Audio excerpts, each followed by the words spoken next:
Washington, headed by G. Flores. Focus question: why is George Washington one of the most famous presidents in the history of the United States? The first president.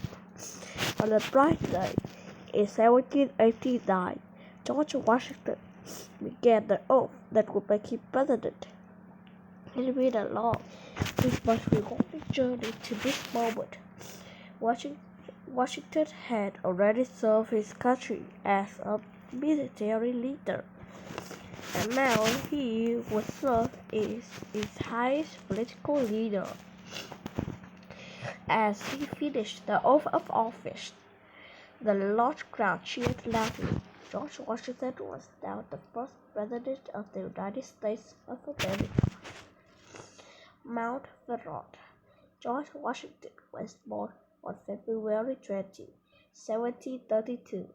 His parents raised him on plantation in Virginia, where enslaved people worked in the field.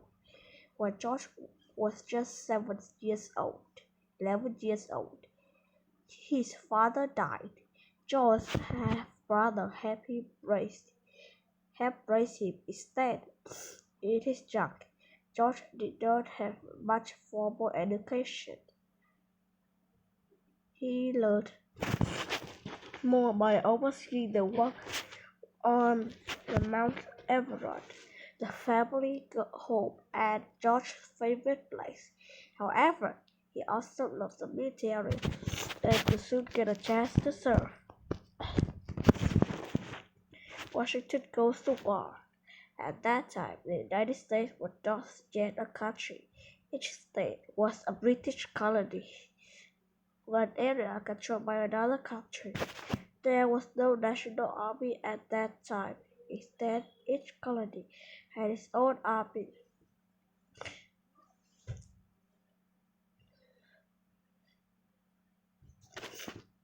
Beginning in 1752, Washington served in Virginia's army.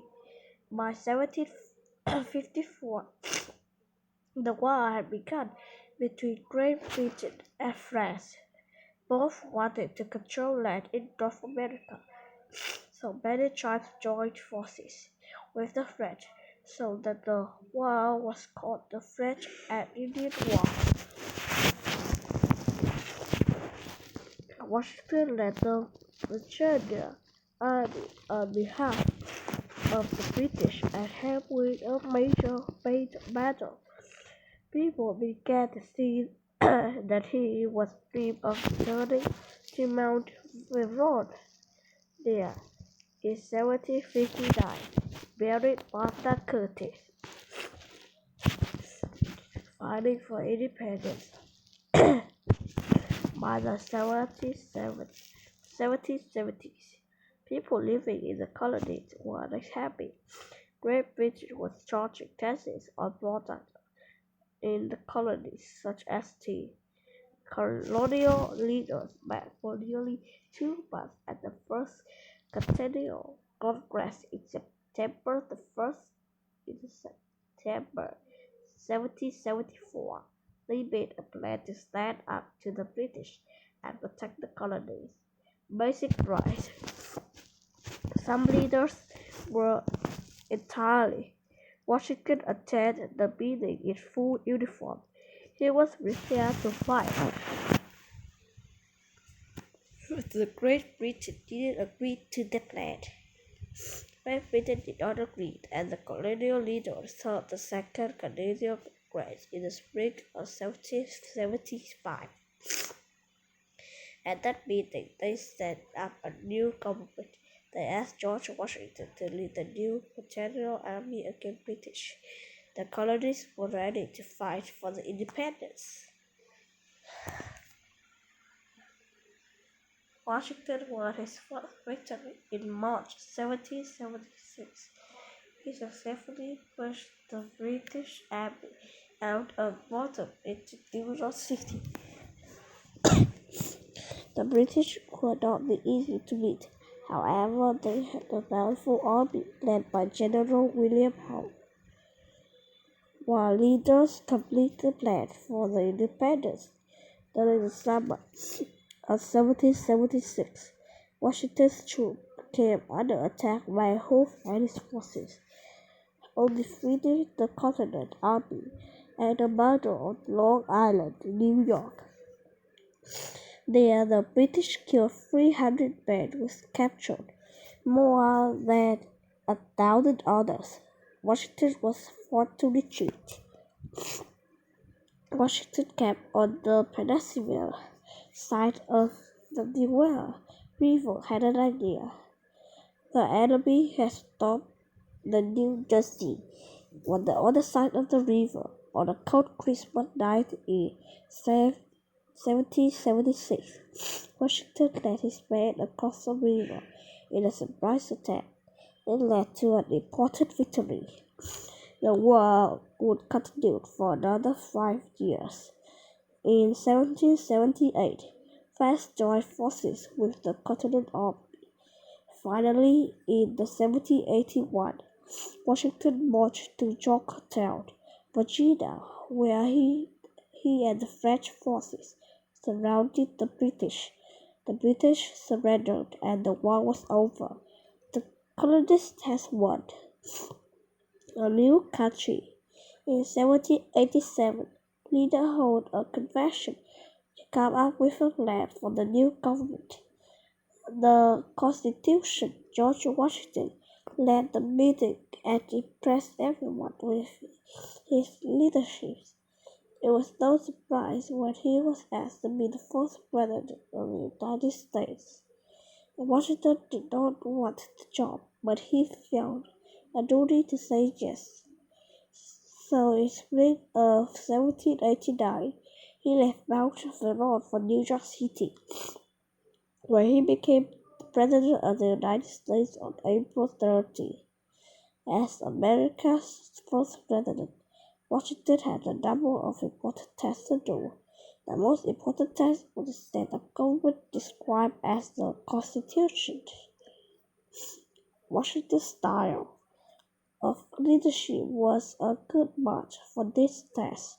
He led the nation firmly and with great agility. He has led the Continental Army. George Washington was elected president again in 1792. In his second term, he faced another war between Britain and France. Although France had been an ally during the American Revolution, Washington declared that the United States would not get involved. A treaty-on agreement was signed but remained unpopular. Many people thought the treaty supported the British too much, and President Washington himself was blamed. Farewell. Feeling tired after serving his country for so many years, Washington chose to not serve a third term as president. Before leaving office, he wrote a farewell address in which he offered some advice. He warned against joining the forces with other nations because it could lead to war. He also warned against building too big of an army. In 1797, Washington began his retirement, spending time with Martha and overseeing his beloved Mount Vernon. 2 years later, during a cold and snowy Virginia winter, Washington fell ill. He died on September 14, 1799. Father of his country. George Washington's place in the history is firm. His courage and character are admired by many Americans. His leadership style, both in the military and in the presidency, are great models for modern military officers and presidents to follow.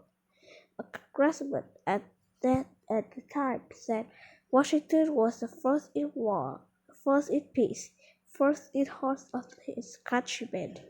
This earned him the title "Father of his Country." Historical figures such as Washington are often boiled down to symbolic names such as these. In reality, those figures are every bit as complex and imperfect as people are today.